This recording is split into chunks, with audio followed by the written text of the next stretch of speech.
Oh, okay. Thank you very much. I never had an invitation like this.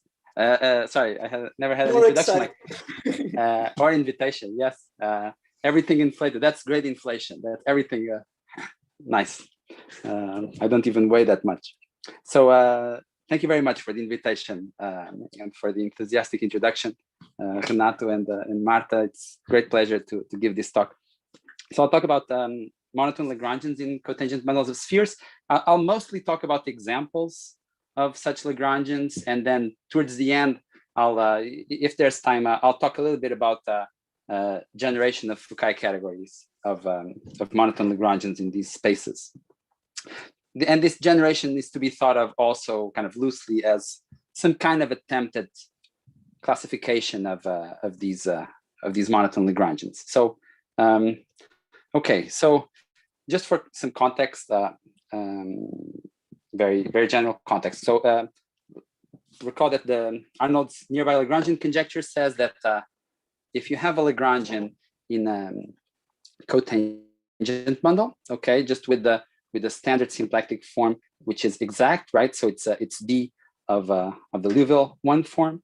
Then you can request, since the symplectic form is exact, you can ask if the Lagrangian itself is exact, in the sense that the primitive of the symplectic form is itself exact when restricted to the Lagrangian. So this primitive of the symplectic form restricted to L is D of some function, okay? And simple examples are the zero section, more generally, the graph of D of a function on the zero section is an exact Lagrangian. Also, if you take a cotangent fiber, is an exact Lagrangian. But I'll be mostly interested in cotangent bundles of spheres, right? So I'll be mostly interested in the case when the zero section and the Lagrangian are closed. Okay. So the nearby Lagrangian conjecture says that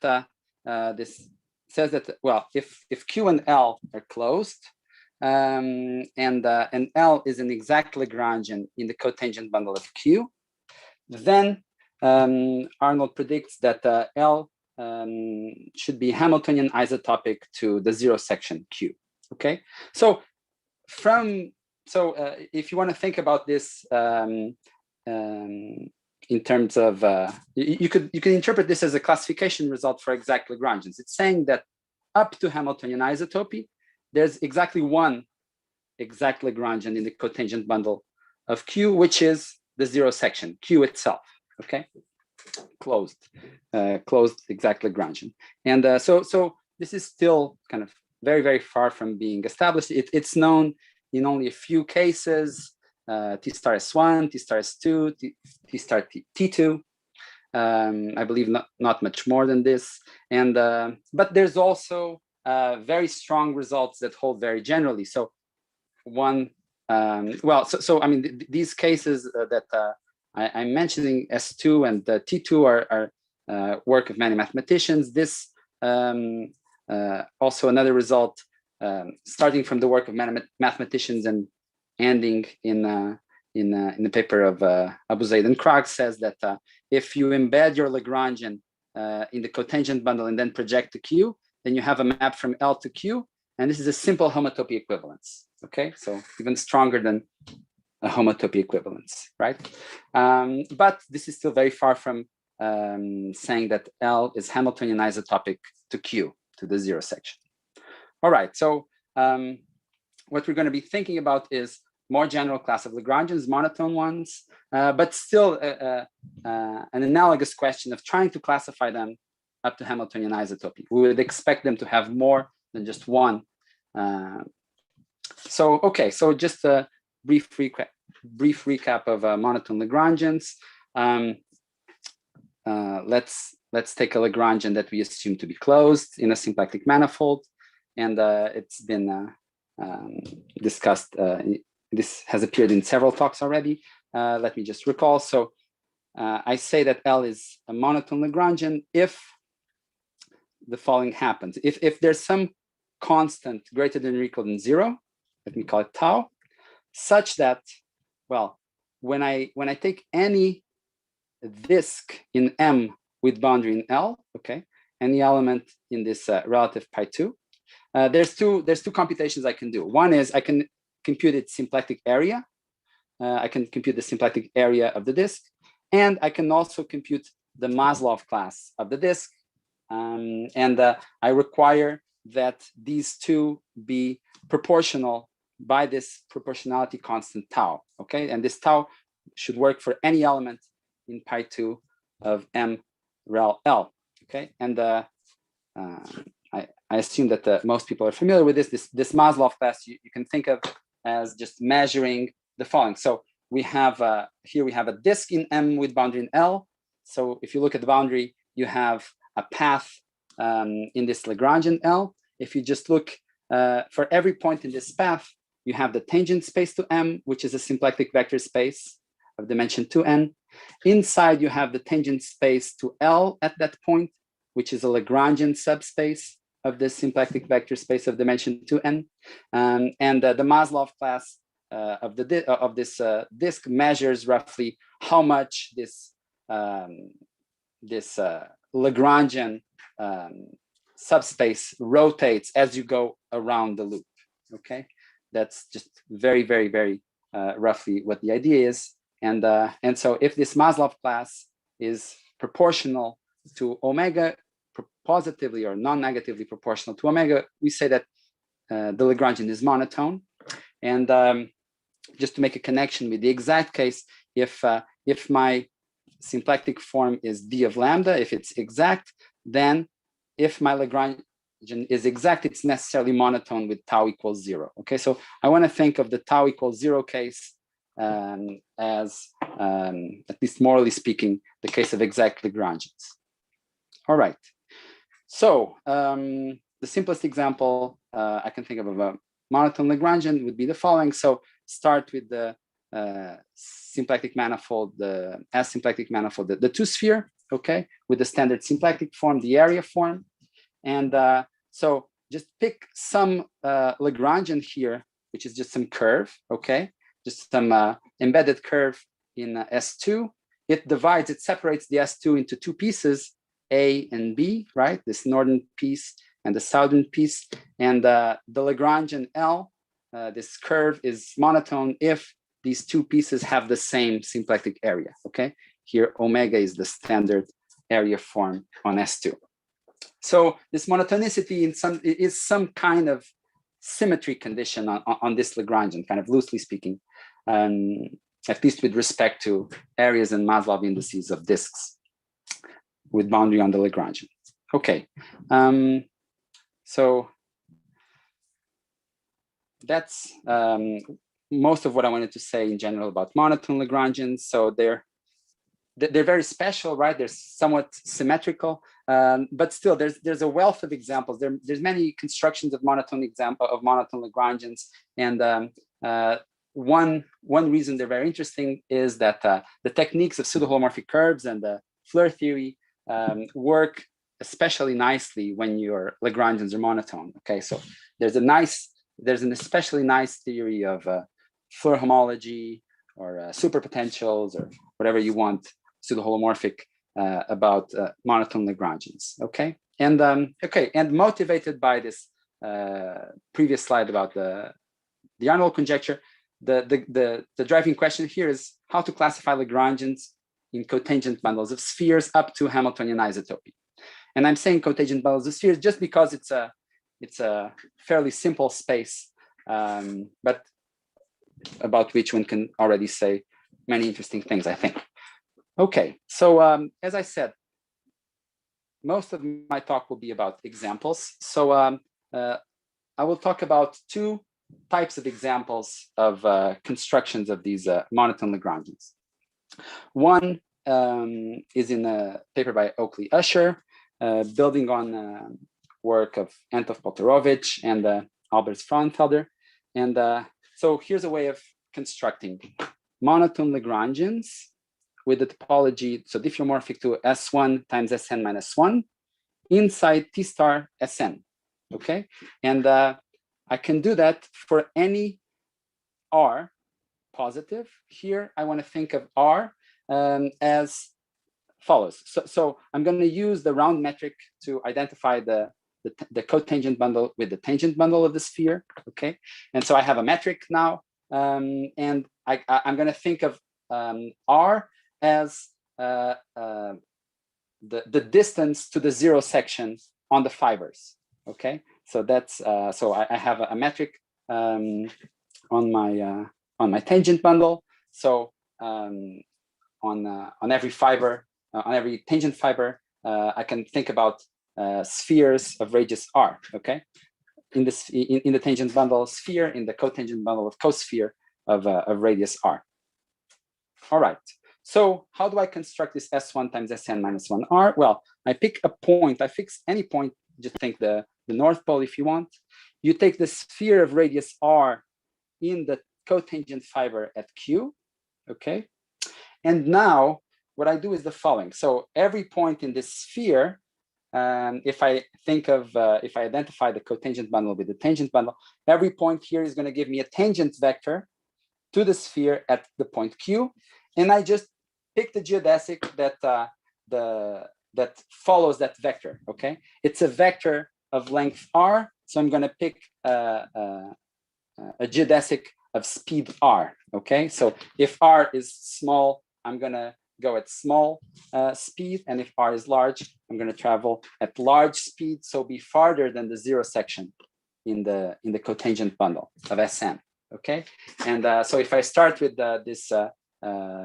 all the points in this cosphere of radius r at Q, and I flow all of those points by this speed r geodesic flow, then I'm gonna all these geodesics will close up, and I'll get an S1 times Sn minus 1 sub r indexed by r in T star Sn, okay?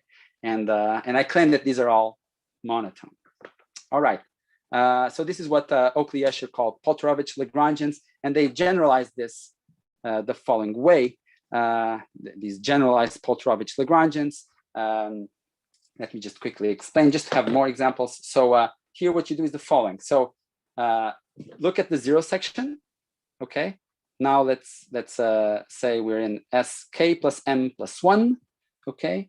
And if I fix an r, I'm also going to construct a Lagrangian monotone as follows. So I pick on the zero section these two spheres, Sk and Sm, that are linked inside Sk plus m plus 1. So in S3, I just pick, say, a Hopf link to be the two components, to be the two spheres. And then what I do is the following. So I have these linked spheres in the zero section. And then I pick the following collection of geodesics. So I pick all the geodesics that intersect each of these two spheres at one point. Okay, so I pick all the geodesics in my sphere Sk plus m plus 1 that go through one point in the Sk and one point in the Sm. Okay, and if I do this carefully, and if I pick again the geodesic flows, if I lift these all these geodesics to the cotangent bundle via the speed r geodesic flow, then I'm going to get a monotone Lagrangian that I denote by p r sub k comma m. So the k and m are the dimensions of these linking spheres, and the r is telling me how fast am I going to lift these geodesics, okay? So how far from the zero section are these Lagrangians going to be in the cotangent bundle of Sk plus m plus 1, okay? All right, so this is the construction. So some notes. If either k or m are zero, I'm sorry. If either k or m are 0, then I'm back to the Poltrovich Lagrangians, okay, from the first example. So this is a generalization, as the name indicates. If I take these low dimensional cases of S1 times S1 in T star S2, I get Chekhanov tori.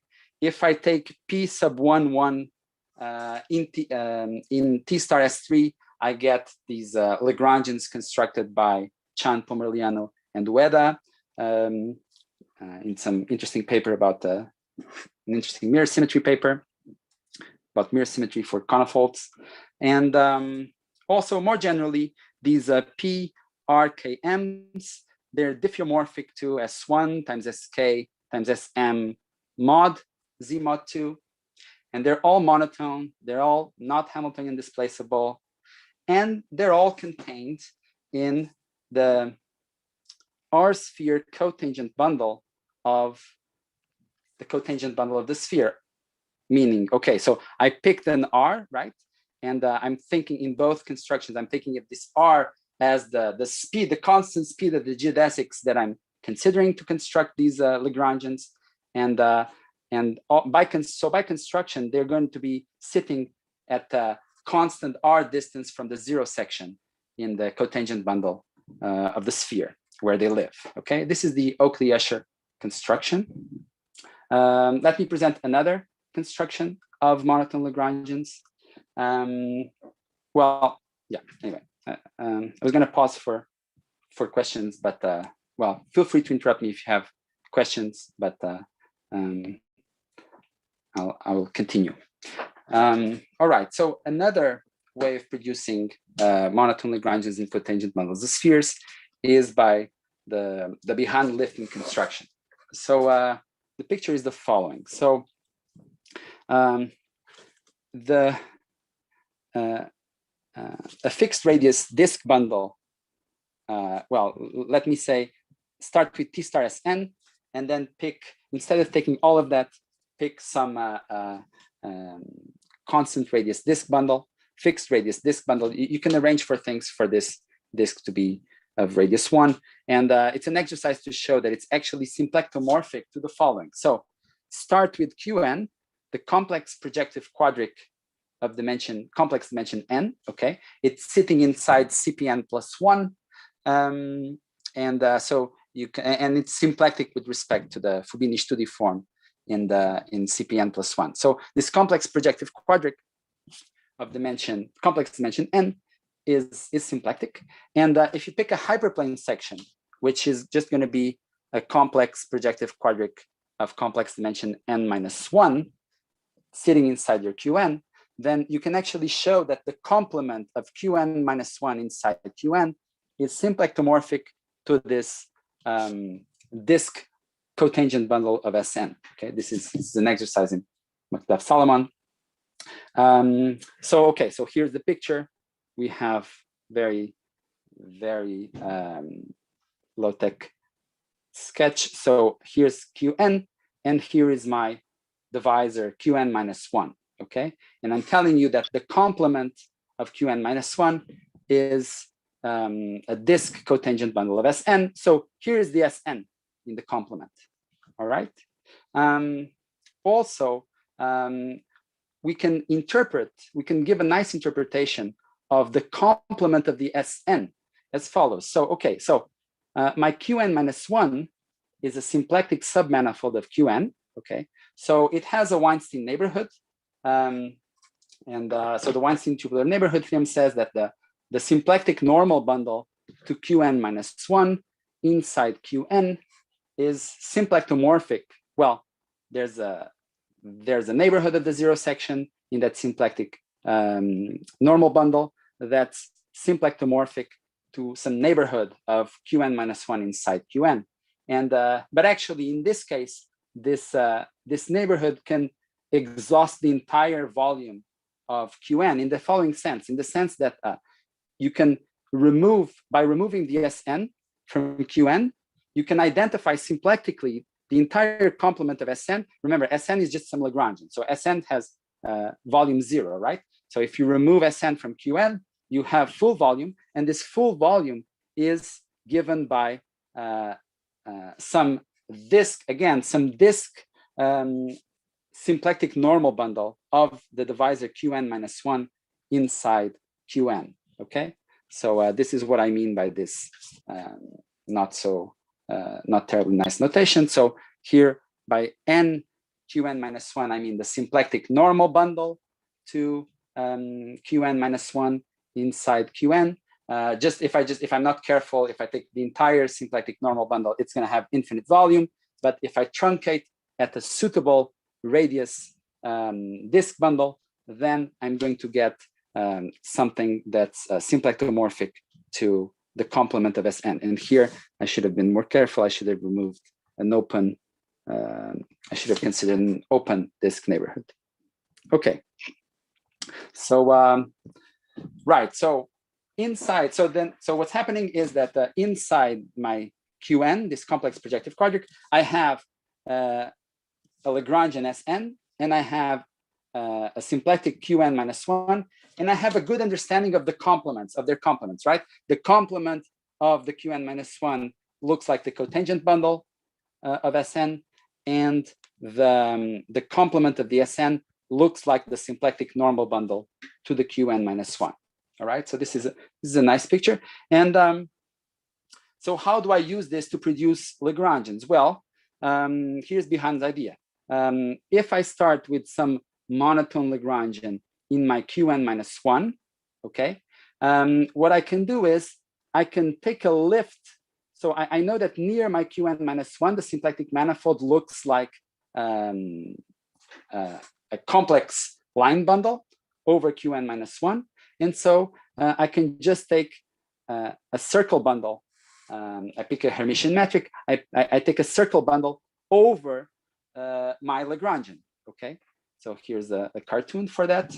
So I use the fact that the neighborhood of Qn minus 1 looks like a complex line bundle over Qn minus 1 to pick S1, to pick spaces that are S1 bundles over a Lagrangian inside the divisor, okay? And what Bihan explains, so that there's a paper with Cornea where they show that actually in this case, in particular, in this example in particular, if you start with a monotone Lagrangian in Qn minus 1, you actually have enough room to lift it to a monotone Lagrangian in Qn, okay? So this lifting construction, using this lifting construction, you can lift a monotone Lagrangian in Qn minus 1 to a monotone Lagrangian in Qn, okay? This talk is about monotone Lagrangians in T star Sn. So now you understand, now it's clear what to do. Now you just remove the Qn minus 1. The lifts are S1 bundles over the Qn minus 1, but they miss the 0 section. So you can actually remove the 0 section, and now they're living inside this D star Sn. So they're living inside T star Sn. That's how you produce these Bihan lifts. So, well, actually, we need something to lift, right? So that's given by an important result of Hanatus. So he shows that there's infinitely many monotone Lagrangians in the quadric, the complex quadric of complex dimension 2, which is just symplectomorphic to CP1 times CP1. Okay, there's infinitely many monotone Lagrangian T2s, and in some joint work in preparation with Dmitry Tonkonog, Renato Vienne, and Wei Wu, we show that if you do this Bihan lifting construction, starting with Renato's tori in Q2 and lifting them successively to Q3, Q4 indefinitely, we can produce infinitely many monotone Lagrangian tori in any Qn, okay, for any n, right? And now, as I was saying, well, if you have a monotone torus in Qn that's actually away from Qn minus 1 by construction, you can remove the Qn minus 1 and produce monotone Lagrangians in T star Sn, okay? And actually, once you have one of them, you can use Liouville flow to produce one parameter families, right? And there's actually a nice observation in the same paper by Oakley-Usher that this Bihan lifting construction also, although it's not so clear from this picture, when you do this Bihan lifting construction, these Lagrangians, thought of from the point of view of Sn, they actually also sit at constant distance from the 0 section in T star Sn. Okay, you can arrange for things so that you can do your construction carefully so that this happens. Okay, so both these Oakley-Usher Lagrangians and these Bihan liftings also they both produce Lagrangians with this property. Okay, so actually I wanted to make a note of that. So I mean, these are basically the examples that I can construct in T star Sn, and we're seeing that they're all living in all these monotone Lagrangians in T star Sn. They live at some constant distance from the zero section. Well, I should be more careful. So for every monotone, for each of these monotone Lagrangians in T star Sn, either coming from the Oakley-Usher construction or from behind lifts, for each of these monotone Lagrangians, there is some radius r, so that they're contained inside this radius r co-sphere bundle of Sn. Okay, and well, inspired by the Arnold conjecture, one could ask, how general is this? Could it be the case that every monotone Lagrangian in T star Sn is Hamiltonian isotopic to lie inside one of these fixed radius co-sphere bundles of the zero section? I don't know. Notice that if r equals 0, then the zero radius co-sphere bundle of Sn I should just think of as Sn itself. And so remember, if L is exact, then it's monotone with monotonicity constant 0. And so Arnold's the nearby Lagrangian conjecture already conjectures that L is Hamiltonian isotopic to the zero section. Here we're asking something kind of inspired by that, about more general or other monotone Lagrangians. Okay. All right. So here is a very limited cartoon of this idea. Okay. So this is what I wanted to say about constructions of monotone Lagrangians. And now I also wanted to say something in the direction of a classification result for monotone Lagrangians in cotangent bundles of spheres. So, okay, here it's going to become a little bit more technical. So let me just give,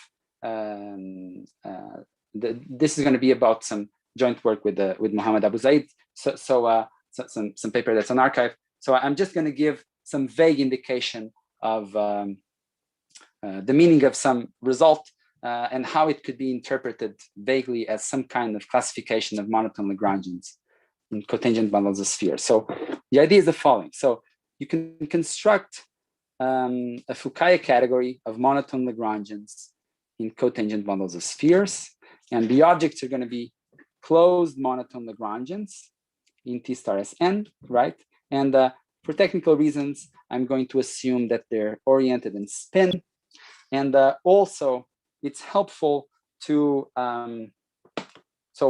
because you can, so there's a nice way of enriching this category with more objects that give you more information, okay? So actually, if you have one of these Lagrangians, you can try to equip it with a rank 1 unitary local system in a manner similar to what was indicated in the previous talk. You can use local systems to deform objects in the Fukaya category. But the interesting thing is that if you start with the Lagrangian, so just so that one doesn't immediately give up on this. So if you start with the Lagrangian, you want to say something about this Lagrangian. Sometimes saying something about the Floer homology of this Lagrangian equipped with some auxiliary local system still tells you something about the Lagrangian you started with, even if you don't care about the local system. That's the philosophy here. And we're going to end this slide with such an application. So another way of deforming Lagrangians is by equipping them with the suitable bounding cochains in the sense of FO cube. So just think of these local systems and bounding cochains as ways of, from one of these geometric Lagrangians, producing more objects in the Fukaya category in a meaningful and helpful way. Okay, so we have a category. It's actually not a category. It's an A infinity category, okay? So what are the morphism spaces? They are, so the HOMs from one Lagrangian to another, from one object to another, are Floer cochain complexes.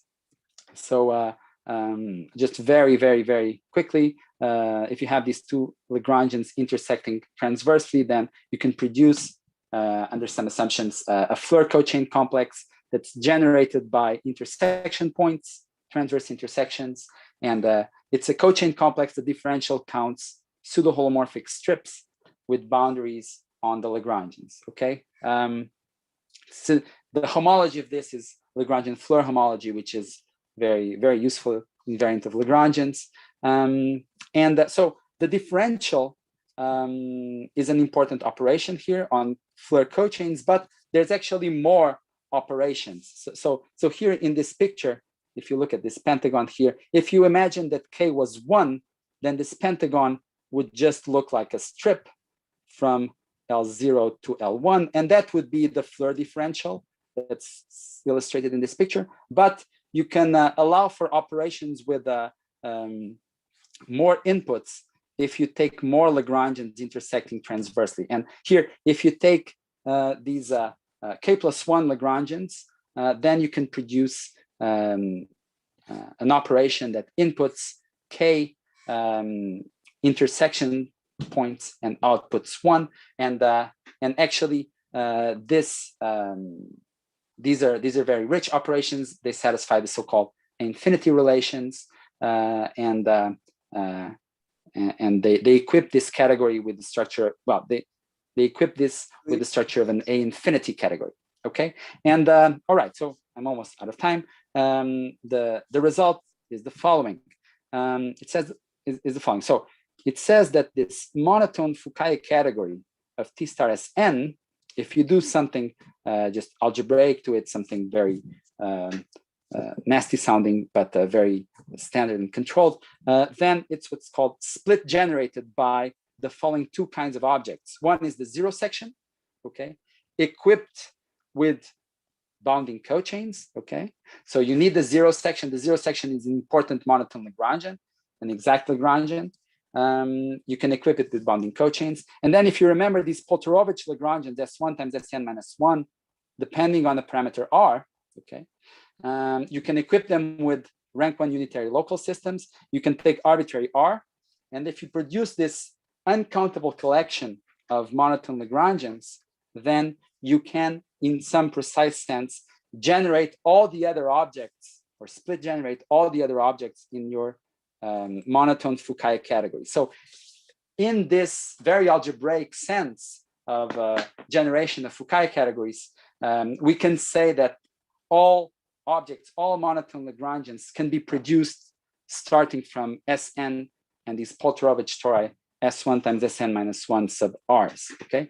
And here, just a corollary, this says the following. So one consequence is the following. So imagine that you have an object in your Fukaya category, okay? Maybe it's a Lagrangian with a rank 1 unitary local system, okay, that you half-heartedly chose, but such that the Floer homology of the Lagrangian with itself, okay, this Lagrangian with a rank 1 unitary local system, the Floer cohomology is non-zero. Then, from this generation, you can conclude that L is not going to be Hamiltonian displaceable from one of these generators, either the Sn or the S1 times Sn minus 1 R for some R, okay?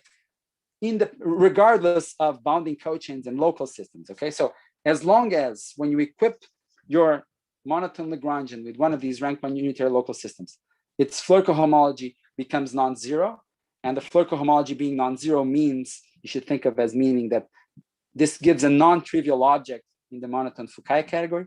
As long as you know that, and as long as you know this generation, then you know that your geometric Lagrangian is going to be not Hamiltonian displaceable either from Sn or from the S1 times Sn minus 1 sub R, one of them for some R, okay? So we get this kind of dynamical consequence that doesn't really care about local systems or bounding cochains, even though the proof uses those.